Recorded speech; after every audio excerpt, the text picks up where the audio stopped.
एक समय पहले की बात है। पुराने चाइना के नॉर्थ वेस्ट में 3 मोंक रहते थे। उनका नाम किसी को नहीं पता है, क्योंकि उन्होंने कभी अपने बारे में कुछ बताया ही नहीं। उन्होंने कभी किसी बात का जवाब नहीं दिया। चीन में बस उन्हें 3 हंसते हुए भिक्षुओं के नाम से जाना जाता था। वे तीनों सिर्फ एक ही काम करते हैं।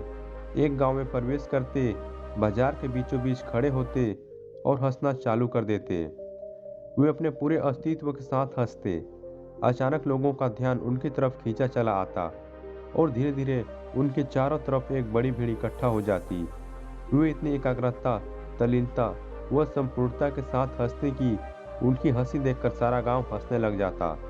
जब वह पूरा गांव हंसी के समुद्र में डूब जाता है तो वह दूसरे गांव में चले जाते। ना तो कुछ बोलते थे, ना ही कुछ उपदेश देते हैं, ना ही कुछ शिक्षा। वे जहां भी जाते हैं अपनी हंसी से ऐसा माहौल बना देते हैं कि लोग अपने सारे दुख दर्द भूलकर बस हंसने लग जाते।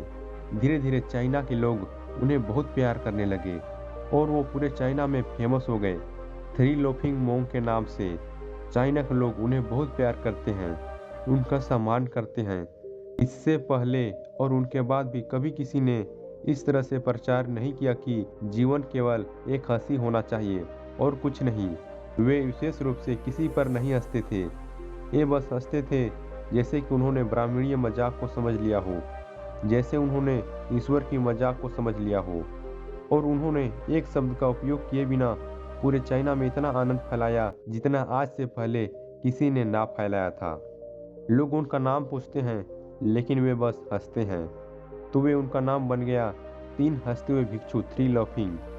पूरे चाइना में घूम घूम कर लोगों को हंसाते हुए समय के साथ वे तीनों बूढ़े हो गए। और एक रात जब वे एक गांव में ठहरे हुए थे, उन तीनों भिक्षु में से एक भिक्षु की मौत हो गई। पूरा गांव स्तब्ध रह गया। पूरा गांव बहुत ज्यादा उम्मीद कर रहा था, क्योंकि उन्हें लगता था कि जब उनमें से एक की मृत्यु होगी तो बाकी 2 जरूर रहेंगे। ये देखने लायक होगा, क्योंकि किसी ने भी कभी इन लोगों को रोते हुए नहीं देखा। जब सुबह हुई तो पूरा गांव इकट्ठा हुआ, लेकिन दोनों भिक्षु तीसरी की लाश के पास खड़े हैं, जोर जोर से हंस रहे थे। ऐसी हंसी जैसे उन्होंने आज से पहले कभी ना हंसी हो। गांव के कुछ बड़े बुजुर्गों ने उन्हें समझाने की कोशिश की कि यह आपका साथी था और इसकी मृत्यु पर आपको हंसना नहीं चाहिए। तब उस दिन पहली बार उन भिक्षुओं ने लोगों से बात की और कहा, हम हंस रहे हैं क्योंकि यह आदमी जीत गया। हम हमेशा सोचते थे कि पहले कौन मरेगा, लेकिन इस आदमी ने पहले मरकर हमें हरा दिया। हम अपनी हार वो इसकी जीत पर हंस रहे हैं। इसके अलावा यह कई वर्षों तक हमारे साथ रहा। हम एक साथ हंसे, एक दूसरे की मौजूदगी, उपस्थिति का आनंद लिया। उसे अंतिम विदा देने का इससे बेहतर तरीका और क्या हो सकता है। हम केवल हंस सकते हैं। लेकिन पूरा गांव उदास था।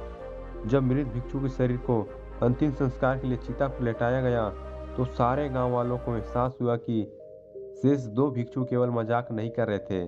वह तीसरा जो मृत था वह भी हंस रहा था। चीन में यह प्रथा थी कि जब एक इंसान की मृत्यु हो जाती थी तो उसके पुराने कपड़े उतारकर उसे नहला धुलाकर उसे नए कपड़े पहना दिए जाते थे। लेकिन मरने से पहले उस भिक्षु ने अपने साथियों से अपने कपड़े ना बदलने के लिए कहा था। तीसरे भिक्षु ने कहा था, मुझे स्नान मत करवाना, क्योंकि मैं कभी अशुद्ध हुआ ही नहीं। मेरे जीवन में इतनी हंसी आई कि कोई अशुद्धता जमा ही नहीं हो सकती थी। मैंने कोई धूल जमा नहीं की है। हंसी हंसी हमेशा जुआ और ताजा होती है, इसलिए मुझे नहलाकर मेरे कपड़े मत बदलना। जब उस तीसरे भिक्षु के शरीर पर आग लगाई गई तो गांव वालों को पता चला कि उस भिक्षु ने मरने से पहले अपने कपड़ों में कुछ पुरानी चीनी पटाखों को छिपा रखा था, जो आग लगने के बाद फटकर आसमान में रंग बिरंगे कपड़ों में फैल गए। और यह देखकर एक बार पूरा गांव जोर जोर से हंसने लगा। तो इस तरह से वो तीसरा मोंक मरने के बाद भी सारे गांव वालों को हंसा गया। और यह देखकर शेष दोनों भिक्षु ने कहा, चालाक आदमी, तुम मर चुके हो, लेकिन तुमने हमें एक बार फिर हरा दिया। तुम्हारे द्वारा गांव वालों के चेहरे पर पैदा की गई यह हंसी आखिरी हंसी थी। दोस्तों, उम्मीद है कि आपने आज की इस वीडियो से ज़रूर कुछ ना कुछ सीखा होगा। तो इस वीडियो को लाइक करें और अपने दोस्तों के साथ शेयर करना ना भूलें। और हमें ऐसे ही सपोर्ट करने के लिए इंस्पायर फॉर यूट्यूब चैनल को सब्सक्राइब कर दें। चलिए मिलते हैं ऐसे और वीडियो में, तब तक के लिए अपना ख्याल रखें।